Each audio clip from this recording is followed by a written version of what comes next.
Sir किस तरह का माहौल अभी राजनीति में दल बदलाव हमने काफ़ी बार सुने थे और आज देख भी लिया कि अभी एक ही परिवार से हम कह सकते हैं कि दो जन खड़े हो रहे हैं, एक ही चीज़ के लिए मांग करने वाले हैं। क्या लगता है सर किस तरह का माहौल होने वाला है सर आगे जाके? देखिए, माहौल तो लापरवाही का जहाँ तक सवाल है, आप सभी अच्छी तरह से वाकिफ़ है कि यहाँ पे जो भारतीय जनता पार्टी के जो संगठन है, वो पिछले 2 साल से इस संगठन को काफ़ी जद्दोजहद से श्रीमती न्याबुजीनी दीक्षी ने अपनी मेहनत से अपने बसार 29 बसार असेंबली कॉन्स्टिट्यूंसी के जितने कार्यकर्ता है, उनको साथ लेके चलते हुए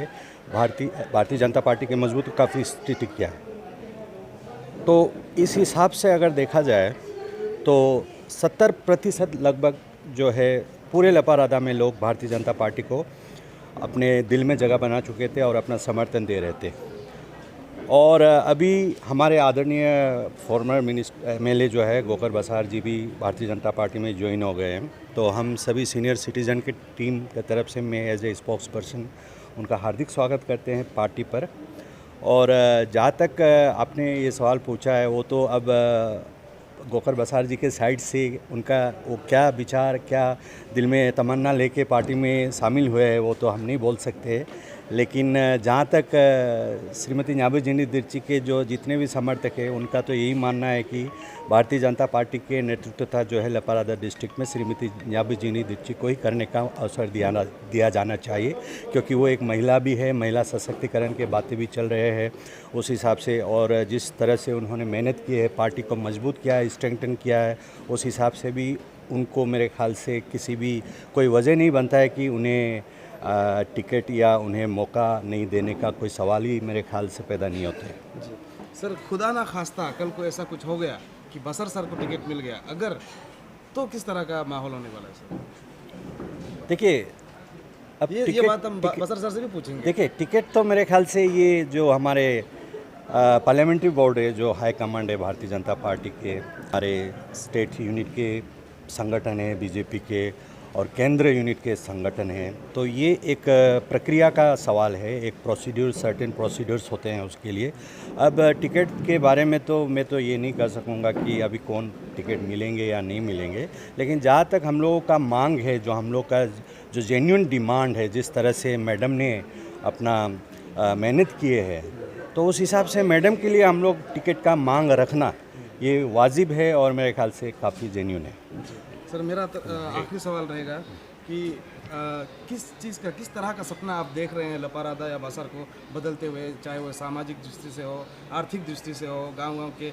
लोगों तक फ़ायदा पहुंचने के लिए आपको क्या लगता है, क्या उम्मीदें हैं मैडम से? अगर मैडम चुनकर आती है तो किस तरह का बदलाव? क्योंकि काफ़ी बार ये भी सुनने को मिलता है कि बसर सर एक युवा नेता है, उनके समर्थकों की तरफ से भी ये भी कहा जाता है युवाओं को भी टाइम देना चाहिए या और मौका देना चाहिए। लेकिन आप लोग क्या कुछ सपना देख रहे हैं, मैडम अगर चुनकर आती है क्या बदलाव आएगा, क्या उम्मीदें हैं? देखिए, मैडम एक तो महिला है और राजनीति से पहले जो उम्मीदवार के तौर पर उनको हम जो प्रोजेक्ट कर रहे हैं, उससे पहले जेडपीसी सीटिंग जेडपीसी है और जेडपीसी के तौर पर भी उनका जो योगदान है, जो उनका जो परफॉर्मेंस है, वो भी काफ़ी अच्छा है, काफ़ी सराहना है। तो उनका इन सब चीज़ों को देखते हैं और जिस तरह से राजनीति में प्रवेश करने से पहले भी मैडम जो है काफ़ी सोशल सर्विस किए थे, काफ़ी लोगों का सेवा किया है। विधायक के तौर पर उम्मीदवार बनूंगा, उस दौरान भी जो है मैडम के दिल में लोगों का सेवा करने का भावना पहले से ही था। तो एज ए शख्सियत ऑल्सो एक महिला होने के एक नाते भी उनका जो जिस तरह से उनके सोच है, जिस तरह से उनके सोच विचार है, उन सब चीज़ों को देख के हम जितने तमाम लपारादा के जितने उनके समर्थक है, वो इस नतीजे पे पहुँचे कि मैडम के हाथों में अगर कमान रहेंगे,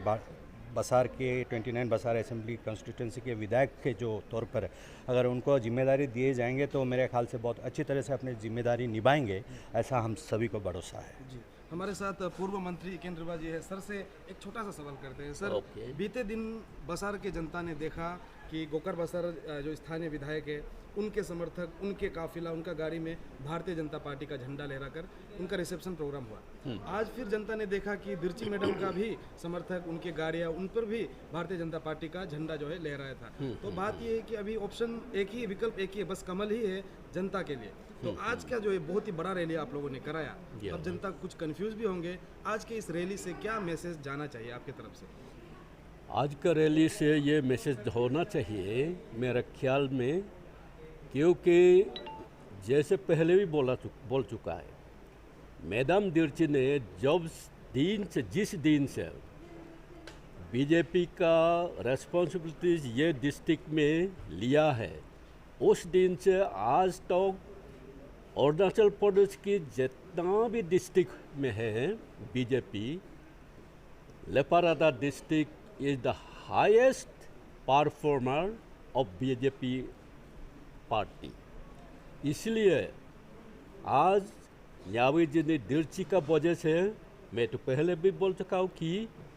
अपना विधायक जो बेटा गोकर बासर जी था, वो भी समझ के देखते हुए, सिचुएशन देखते हुए, नहीं अलग से रहना ठीक नहीं है। इसी का यावी जी ने दिर्ची का लीडरशिप में, जोन्या बासर का प्रेसिडेंटशिप में, वागे जी का प्रेसिडेंटशिप में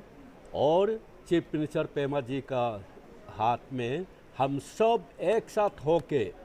रहेगा, एक पार्टी में रहेगा, लेपारादा डिस्ट्रिक्ट के डेवलपमेंट और आगे होगा। इसलिए वो उनका पार्टी के साथ बीजेपी में आ गया, ये अच्छा बात है। तो इसलिए ये आज का इम्पोर्टेंस ये है कि ये सक्सेस जोन्या बासर प्रेसिडेंट और यावी जी ने दिर्ची जेडपीसी बीजेपी के रेस्पॉन्सिबिलिटी से लेते हुए यहाँ ऐसे माहौल बना दिया कि सब जहाँ भी कोई भी लीडर हो, यावी दिर्ची का अंडर में एक साथ मिलकर काम करने का मौका मिले, और करने के लिए आज पब्लिक दिखा रहा है, यस यावी जी ने दिर्ची आप ही है जो लेपारादा डिस्ट्रिक्ट को एकता में रख सकता है, सबको एक साथ लेकर चल सकता है। ये इंडिकेशन है आज का इम्पोर्टेंस।